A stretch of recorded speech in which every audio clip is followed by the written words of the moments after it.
Hello, thanks for joining us. If you've never been to Special Report Online, I'm Bret Baier. If it's your first time, welcome aboard. A great forum to continue the conversation with our panel. We want to hear from you, so weigh in, ask us questions, make comments. Don't worry if you don't see it right away. Producers are putting it in as fast as they can. Let's bring back the panel. Byron, Mara, and Molly. We were talking tax reform, and Mara, how the president is going to use leverage in the states that he won, Democrats up for re-election. Claire McCaskill, obviously one of them, but he can travel to a bunch of places. He can travel to a bunch of places. There are 10 Democrats in states where he won, and Missouri was a good place to start, as Byron pointed out earlier. He won it by 19 points, so she's certainly on the top of the endangered list. But I think that before he can exert leverage on Democrats, there has to be an actual plan, and the details have to be worked out, and that means Republicans have to get together, and they're not yet. Right, here is the Speaker of the House and the Senate Majority Leader on the goals of tax reform. Imagine how much more you could do if we just level this playing field and stop tying a hand behind our backs. That's what tax reform is all about on the big picture. We think this is all about American manufacturing, American competitiveness, American jobs, but ultimately it means faster economic growth and higher wages, more take-home pay. I think we'll be able to produce a much better tax code. It will make a huge difference for our country, and it will be done during this Congress. All right, so Molly, there seems to be optimism that something's going to happen. Just what that something is the question. It is the question. There's another reason, I think, to go bold and do some really exciting things with tax reform, which is that you can do it without going through reconciliation. So if you're going through reconciliation, you only get the Republicans voting on it. So just in a nutshell, it allows you to pass something with 51 votes in the Senate, but it has to be revenue neutral, can't increase the deficit in any way, shape, or form, and has to be only a budget issue. In order for it to last beyond 10 years, you have to have 60 votes in the Senate. Right, and there are so many problems, I think, the Republicans have with kind of being slaves to what the Congressional Budget Office says is revenue neutral. The entire idea behind tax reform, particularly if you're doing something very, very big and adventurous, is that it gets the economy going, and that brings in the revenue, and it is very hard to predict that, and there's a lot of opportunity there, and we spend something like $265 billion a year in complying with a very complicated tax code. Just selling this plan as a simplification of the process, I think would generate a lot of enthusiasm. We should point out RLM 328 says hello from Houston. RLM, how I hope you're doing okay. RLM? How are you? Type in, and a lot of people saying Manchin, McCaskill, Heidecamp, Bill Nelson. This is Dave Levine, says any one of those who votes with Schumer will be, wow, emulsified next November. I think they'll get beaten in these states. Do you buy that? Not particularly, not sure yet. But the whole idea of doing it, even if it's not revenue neutral, just going ahead, if it's only 10 years, I don't think that's going to scare off a lot of Republicans, because the model is the Bush tax cuts. They lasted for 10 years, and then President Obama presided over extending almost all of them. Well, but not the middle class ones. Well, the middle class ones were extended. It was over $500,000, I think, a year. Yeah. The only ones so you're that saying they're pretty much discontinued. So 90+ % are going to live forever. Yeah. So I think that's not really something that's going to scare them off. You listen to Paul Ryan, the soundbite you just played. He's been reading that research. More jobs, higher wages, and simplification is fine. It's nice to say, oh, you can do your taxes on one piece of paper.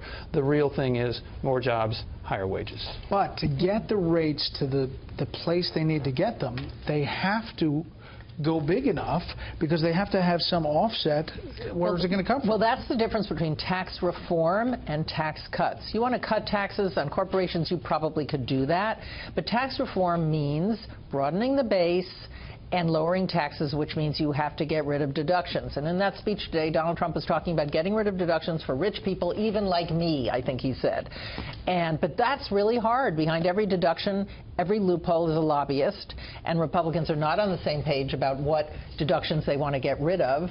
And that's actually what makes me nervous, is when you think about how Mitch McConnell generally does legislation, it's to bring every lobbyist he loves into the room and have them hash out the details. That failed so miserably with the Obamacare repeal that I hope he learned a lesson about having a better buy-in from a broader group of people than just lobbyists. But we've already heard criticism from people like Newt Gingrich saying that part of the problem with Obamacare, the Obamacare disaster, was that they were swinging for the fences, trying to do this whole big thing, and if they'll somehow if they'll stop swinging for the fences, they can get something accomplished. And that means no tax reform like a big 1986, just cut taxes, because if they do it enough, they think, they'll get that stimulation to where they do have more jobs and higher wages going into the election. And people like Stephen Moore and Larry Kudlow, who really are tax reformers, they are predicting just tax cuts, just go for the tax cuts, it's worth it. All right, let's put up those Democrats again for re-election. There are 10 of them, and obviously Claire McCaskill is one of them. I guess we don't have that anymore? Wow. Well, just imagine that you have 10 boxes on the screen like we did earlier.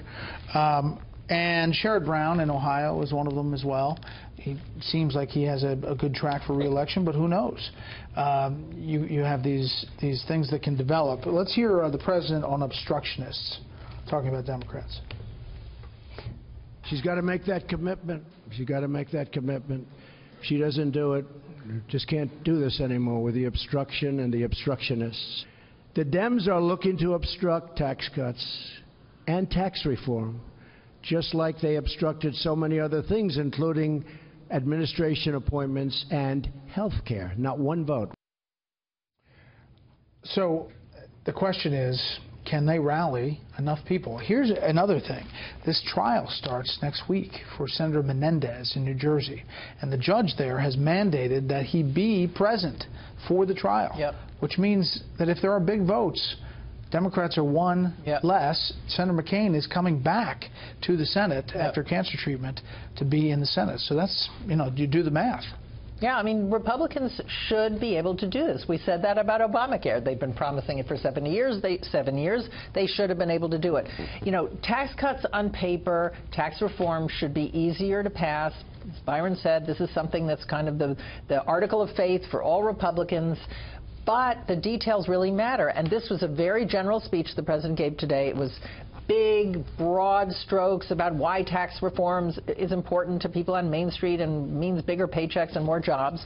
But, there's a lot of details that have not been fleshed out yet. The other good broad stroke that he painted, though, was on obstruction. I think everyone does understand that the Democratic Party's best attempt to get what they want done is obstruction. And people understand that, and they think they've done a pretty good job. But when they're actually obstructing economic growth or the ability to retain more of the money that you are giving to the government, then all of a sudden the obstruction isn't such a good look. Well, I think painting that big picture was if Democrats obstruct a big middle-class tax cut, that will be a very bad thing for them. But they'll call it a tax cut for the rich. Right, but that'll depend on what it is. I mean, most Democrats feel pretty comfortable opposing big tax cuts for the rich and some teeny little thing for the middle class. So that's where Donald Trump has to put his money where his mouth is and come up with a package that's a real middle-class tax cut. You mentioned during the show, you mentioned Ann Coulter's criticism, which is basically about you should really pay attention to immigration. But she did, I think, raise a real point that there are some people in the Trump base, first of all, who hate Paul Ryan. I mean, they just really hate Paul Ryan, and they hate Ryanism, and they see Trump being kind of caught up in this Ryan agenda of classic Republican tax cuts. And remember, Steve Bannon leaked a couple of times, maybe we ought to raise over the 40. Highest, he said over 40. The highest bracket. And have you noticed how the leaks have stopped, by the way? For the most part? Amazing. But that would, I think that would create this sort of unaligned appeal that Trump has and make it more difficult for Democrats to just completely obstruct him. I'm not saying he's going to do something like that, but it wouldn't be a bad idea. Yeah, we're waiting to find out. Sean in Philadelphia. Brett, can we talk about the fact that Republicans refuse to change the filibuster rule? It's an easy argument to make. Mitch McConnell and other rhinos are putting tradition ahead of what is good for the country. 60 votes is not the law. It's only tradition. And why not do away with it if it saves the country from socialized medicine? Ooh. Well, I mean, that is an argument that the president likes to make Yep. about the filibuster. How Mitch McConnell responds is that you're not always in the majority. Yep, and Orrin suddenly- Hatch says you do away with the filibuster, you're going to have socialized medicine in about 5 minutes. I think that's what he says. Because they look into the future and know that one day there'll be Democrats in charge. True. The president does make in private a slightly more sophisticated argument about this. And, you know, on Twitter, he's just bashing McConnell the whole time. You got to go to 51. But in private, a number of conversations, he has said, look, not only have we changed the basis of the filibuster over the year, they've eliminated it for appointments. Right. And now then Mitch McConnell extended that to the Supreme Court. Yep. And it has been eliminated through the process of reconciliation for some of the most important things the Senate does. Passing a budget every year only requires 51 votes. So if you can whittle down the filibuster continually, why is it so sacred now that you can't touch it? It's a fair argument. Yeah, that is a good argument. Let's see. Dream Weaver, Virginia says, Brett, where has Charles been? Charles has been in the hospital for a pre-arranged surgery. We are told that he is doing better, but he's still in the hospital recovering, and we expect him back soon. We hope he'll get back soon, but I can't give you the day. But that's where he's been. We've been checking in on him every day. We just decided not to do an update for you, the viewer, every day. Give Charles a little time to recover on his own, but he'll be back, guaranteed, if we know Charles. All right, let me turn to Harvey. Has it changed the dynamic with this presidency, how he handles logistically a natural disaster? Well, I think this is an ongoing disaster, and so we have to wait and see how things go throughout the rest of the. It's ongoing, and people are still struggling. Obviously, he's done a good job. The federal, state, and local authorities seem to be coordinating fairly well. It seems like it has tamped down some of the more outlandish criticism that has been treated. But there are issues. For instance, the Atlanta Fed thought that economic growth would be over 3%, I think 3.4% for the third quarter. You have a big natural disaster like this, and that might weaken the economy overall. And since the economy is so tied to the success of the presidency, you know, there could be long-standing effects. And that's a great point. This is a president who has touted the stock market as being a benchmark for how he's doing with the economy. Yep. That's a volatile thing to do. Volatile thing, really risky, because the stock market goes up and down. And the other thing about Harvey is, first of all, everybody in Houston will say, we don't even know what the cost is yet. We haven't even gotten to the point where we can determine what's going to be needed. But everybody says it's going to take a really long time, years.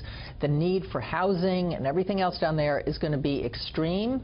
There's going to have, Donald Trump says he wants a flood assistance package really soon. Remember for Sandy, when Republicans weren't so happy about doing that. Now the shoe's on the other foot. But he's going to have to keep at this over time. So often these flood assistance packages are really just pork bills, and so that will be the debate whether this is actually helping people in need or just larding everything. Often they're pork plus assistance. Crises are opportunities for a president, and this is a huge opportunity for Trump. The first thing you have to do is get the substance right. Get the help there. Make sure that the federal government is doing everything it can. I think by this stage in the Hurricane Katrina, we were already hearing a lot of complaints about the federal government's performance that we're not hearing now. And I think some of the criticism of Trump's visit to Texas was a little bit niggling. It was the details, oh, he didn't say enough of this. He's going to go back Saturday. He's going to go back. And so he's actually, I think, appearing to take this seriously, be on top of it. And when it comes time for hurricane aid, he is not going to be fastidious about the numbers. He's not going to say, oh, we need more offsets to the spending. He's going to want to just pile it on. That's right. And it'll be interesting to see if Congress follows him, and they should. In New Jersey, Republicans are saying they probably will. Yes. No, New Jersey Republicans are saying we're going to help you in a way you didn't help us. No, I understand the conflict between them and Texas and all that, but I think in general terms, Republicans are going to go along with it. Yes, I agree with that. You know, as perilous as this may be for the economy, there's also the potential upside of its own, as bad as it is, infrastructure project with federal dollars behind it. Or maybe also it might encourage people to get tax reform passed, because that is another way to stimulate. What has been good to see is all of these amazing stories of rescue. Oh, incredible, incredible. I love the comment on Twitter today where there should be a statue to the ordinary guy with a bass boat in Houston. That guy deserves a statue. He does deserve a statue. It's been amazing, and they keep on happening. Every few minutes we go to Trace Gallagher in a helicopter live, and the technology has changed dramatically. And so often, I think people think of it as federal government or state government or local government, and a lot of what we've seen there has just been voluntary individuals working together to save their fellow man, and that is a very American, beautiful thing to see. And, you know, it was interesting to hear the governor of Texas say numerous times that if you're an illegal immigrant, no one is going to ask about your status. A governor who had been campaigning and talking about enforcement along the border, the most important thing is life. And that's the most reasonable, reasonable thing you could say. I mean, there's a time for things, and this is not the time for immigration raids. And I think there were a few false stories that floated around. But that if you go to a shelter, you're going to be illegal deported. immigrants would be taken away, and that is clearly just not what's happening, nor should it be what's happening there. Yeah, but the fear was put out there. I mean, the fear was put out there. By whom? Usually by activist groups, probably. Right, but just in general, I'm talking about the whole climate around if you don't have papers, you're in danger of being deported at any time. I'm not talking about specifically. I'm talking about just in general. The environment has been, if you're illegal, you're at risk of being deported at any time. We have a lot to talk about. Panel, thank you very much. Special report online every Wednesday. We try to do it every Wednesday. Control room, a little goodbye.